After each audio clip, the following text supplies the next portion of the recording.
तो यार आज की वीडियो होने वाली है ब्लॉग पे, क्योंकि सबसे बड़ी बात तो कोई वीडियो का आइडिया नहीं मिल रहा है मुझे। दूसरी चीज जो ब्लॉग में चल रहा है ना, वो एब्जॉर्ब ही नहीं कर पा रहा हूँ यार। आई मीन ब्लॉग का सबसे ज्यादा पॉपुलर प्लेयर एलिमिनेट हो चुका है, लेकिन आई थिंक नागी वापस आएगा।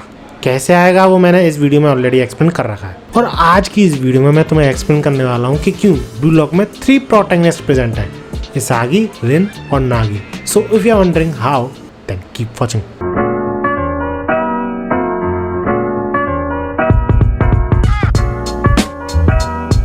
तो यार कोई भी एनीमे पकड़ लो, तुम्हें 3 तरह के ही प्रोटैगनिस्ट मिलेंगे। एक तो ऐसा बंदा जो कि काफ़ी ज़्यादा हार्ड वर्क करता है, एक ऐसा बंदा जो कि काफ़ी ज़्यादा एरोगेंट है, और एक ऐसा बंदा जो कि बहुत ही ज़्यादा टैलेंटेड है। अब कई बार एक एनीमे में ये 3 तरह के कैरेक्टर्स भी प्रेजेंट होते हैं, लेकिन ब्लॉग के साथ अलग केस है।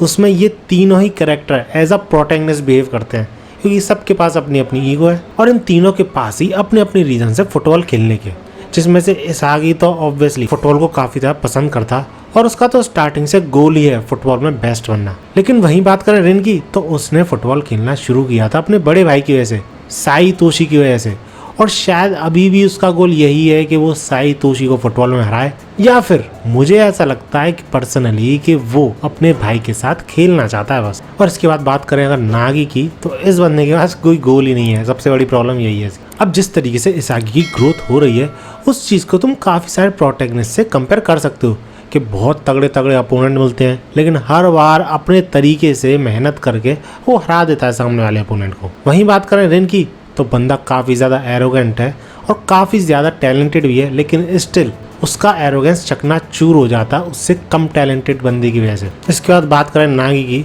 जो कि बंदा टैलेंटेड तो है, लेकिन उसको खुद को ही अपने टैलेंट के बारे में नहीं पता था, या फिर बोलूँ अभी भी ज़्यादा नहीं पता है। अब इनसे सिमिलर काफ़ी सारे एग्जाम्पल भी प्रेजेंट हैं, लाइक इसागी का जैसा नारुतो और संजिन भी हो जाएंगे, रिन के जैसा आयानो कोजी भी हो सकता है क्लासरूम ऑफ एलाइट का, और नागी के जैसा हो सकता है यूजी, जिसको कि एंड तक अपने टैलेंट के बारे में पता ही नहीं था कि वो कितनी सारी कर्स टेक्निक्स यूज कर सकता है। इसके बाद अगर हम इन तीनों को कंपेयर करें, यानी इसागी, रिन और नागी को, तो इसागी के पास टैलेंट को छोड़ के हार्डवर्क, गोल, डिसिप्लिन और नॉलेज, ये सारी चीजें हैं। रिन की बात करें तो उस बंदे के पास टैलेंट, हार्डवर्क, गोल और डिसिप्लिन है, लेकिन नॉलेज उतनी ज्यादा नहीं है जितनी इसागी को है, क्योंकि ऑब्वियसली उसने स्टार्टिंग किस लिए की थी, अपने भाई के साथ फुटबॉल खेलने की वजह से। और जो भी अभी तक रिन कर पा रहा है वो अपने एक्सपीरियंस और टैलेंट की बेसिस पे कर पा रहा है, और इसी वजह से वो इसागी से आगे है, या फिर बोलूँ आगे था, अब तो बराबर आ गए, क्योंकि नॉलेज जरूरी है, लेकिन टैलेंट काफ़ी बार ओवरशैडो कर देता है नॉलेज को। आफ्टर दैट नागी की बात करें तो पर्सनली मुझे ऐसा लगता है कि नागी रिन से काफ़ी ज़्यादा टैलेंटेड है। बस दिक्कत ये है कि बंदा हार्डवर्क करता नहीं है, तब तक ही करा था उसने हार्डवर्क जब तक उसे इसाई को हराना था। रही बात गोल की, तो उसका गोल भी यही था, इसाई को हराना। डिसिप्लिन है नहीं इतना बंदे में, लेजी काफ़ी ज़्यादा है, और नॉलेज वो तो बहुत ही ज़्यादा कम है, ऑलमोस्ट है ही नहीं उसके पास। लेकिन फिर भी यहाँ तक पहुँचना वो मैनेज कर पाया, ये भी काफ़ी बड़ी चीज़ है, और मुझे लगता है सिर्फ टैलेंट की वजह से ही ऐसा हो पाया उसके। इसके बाद तुम्हारे मन में एक क्वेश्चन तो ज़रूर आया होगा कि यार इसागी जब ब्लॉग में आया था, तुम्हें याद हो तो सेकंड लोएस्ट रैंक पे था, और अब रिन की बराबरी कर रहा है, और कह सकते हो नंबर 1 बन चुका है। तो सोचने वाली बात तो है कि इसागी इतनी तेज़ी से ग्रो कैसे कर पा रहा है, और इस बात का आंसर अगर मैं दूँ तो मुझे ऐसा लगता है कि इसागी के पास एक चीज़ ऐसी है जो इन दोनों के पास नहीं है, वो है इसागी का गोल, जो कि शुरुआत से अभी तक चेंज नहीं हुआ है, and that is being a number 1। और उसी गोल के लिए शॉर्ट टर्म गोल्स भी रखता है इसागी, जैसे कि पहले उसका नागी का हराना था, वो कर चुका। फिर उसका गोल था रिन को हराना, वो भी वो पहले ही सेकंड सिलेक्शन में कर चुका था ऑलमोस्ट, बस वो किस्मत की वजह से रिन के हाथ में बॉल लग गई और गोल कर दिया उसने। लेकिन अंडर 20 जापान के अगेंस्ट में जब ब्लॉग खेला था, तब वो शायद रिन को हरा चुका था, क्योंकि फाइनल गोल काफ़ी ज़्यादा तगड़ा किया था इसागी ने। और अब तो ये चीज़ साफ क्लियर है कि वो रिन को हरा चुका है, क्योंकि बराबर आ चुके हैं वो लोग, और अब उसने वर्ल्ड क्लास प्लेयर्स को भी चैलेंज कर दिया है, यानी नोआ लोकी को। तो अब उनको हराना शायद इसागी का गोल होगा नंबर 1 बनने के लिए। लेकिन वहीं बात करें रिन की, तो उसने अपने भाई की वजह से फुटबॉल खेलना शुरू किया था, और हाँ, उसका नंबर 1 बनने का गोल है, ब्लॉग में नंबर 1 तो है ही, वो वर्ल्ड में भी नंबर 1 बनना चाहता है।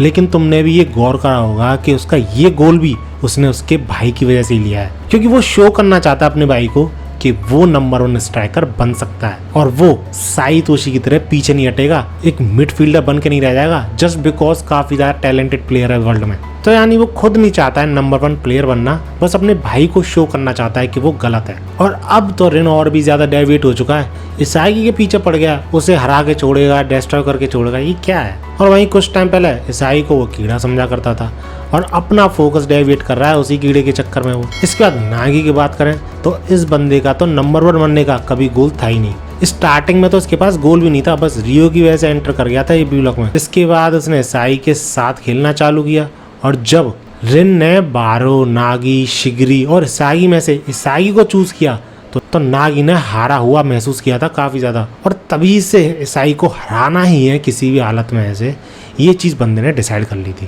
और जब मैनचेस्टर सिटी से मैच हुआ था बास्टन मशीन का तो तुक्के से गोल करके इसागी को उसने हरा भी दिया और उसी से वो सेटिस्फाई हो गया और इसके अंदर की आग बुझ गई समझ लो, क्योंकि गोल तो कंप्लीट हो गया ना इसका मेन गोल जो था। इसलिए जब तक नागी को कोई रीजन नहीं मिलता वर्ल्ड कप में खेलने का तो मेरे ख्याल से ये वापस नहीं आने वाला। और हो सकता है चिंपाची ईगो जो कि बहुत बड़ा जीनियस है, मानता हूँ मैं तो भाई ये चीज़, वो किसी तरीके का प्लान बनाए। जिस तरीके से उसने कुनिगामी को चेंज कर दिया हो सकता है वो नागी को भी चेंज कर दे, लेकिन फिलहाल इसागी इन दोनों को ही पीछे छोड़ चुका है, ये तो मान ही लो तुम। रिन के बराबर वोट थे अभी उसकी, लेकिन मैं तो इसागी को ऊपर ही मानता हूँ। बाकी तुम सब लोग मुझे बताओ तुम किस तरीके का मेन प्रोटैगनिस्ट देखना पसंद करते हो, हार्ड वर्किंग वन या फिर ऐसा प्रोटैगनिस्ट जो कि काफी ज्यादा एरोगेंट है, या फिर तुम्हें एक ऐसा प्रोटैगनिस्ट पसंद है जिसके पास काफी ज्यादा टैलेंट है और उसको हार्डवर्क करने की जरूरत ही नहीं। और अगर तुम वीडियो को यहाँ तक देख रहे हो तो 2 इंटरेस्टिंग चीजें बताता हूँ। डेट स्टार्टिंग में कीरा जो था उसके भी वाइट बाल थे, वो भी आउट हो चुका था और अभी तक लौटा नहीं है। और आज भी नागी के भी वाइट हेयर है, वो भी आउट हो रहा है और सही में मुझे डर है कि शायद नागी वापस नहीं लौटेगा। लेकिन हाँ, कीरा के लिए भी होप मैं जरूर रखता हूँ, इतना तगड़ा कैरेक्टर ऐसे ही तो वेस्ट नहीं जाएगा। और नागी के लिए भी मेरी पूरी होप्स है कि नागी जैसा इतना ज्यादा पॉपुलर कैरेक्टर इतनी आसानी से बाहर तो नहीं हुआ। लिटरली बंदे पे यार एक पूरी मांगा चल रही है। लेकिन क्या पता कैनशिरो जो कि ब्लॉक मांगा के ऑथर है उनमें गेगे आकुटामी का भूत घुस गया हो और जो हाल गोजो का किया था वैसा ही ये नागी का करना चाह रहे हो। हम सब ओपीएम पे जी रहे हैं कि वापस आएगा और वापस आता ही नहीं है वो कैरेक्टर।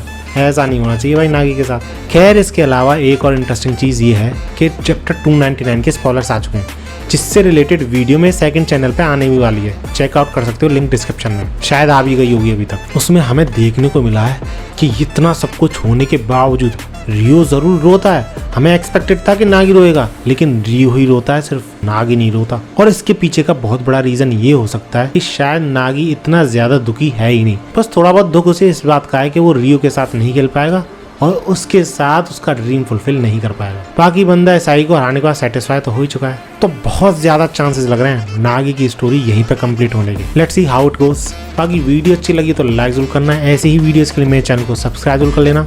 ब्लॉग का जो 299 चैप्टर है उसकी इंग्लिश ट्रांसलेशन के लिए सब्सक्राइब कर लेना, आने वाला है। मिलते हैं अगली वीडियो में एंड भागो।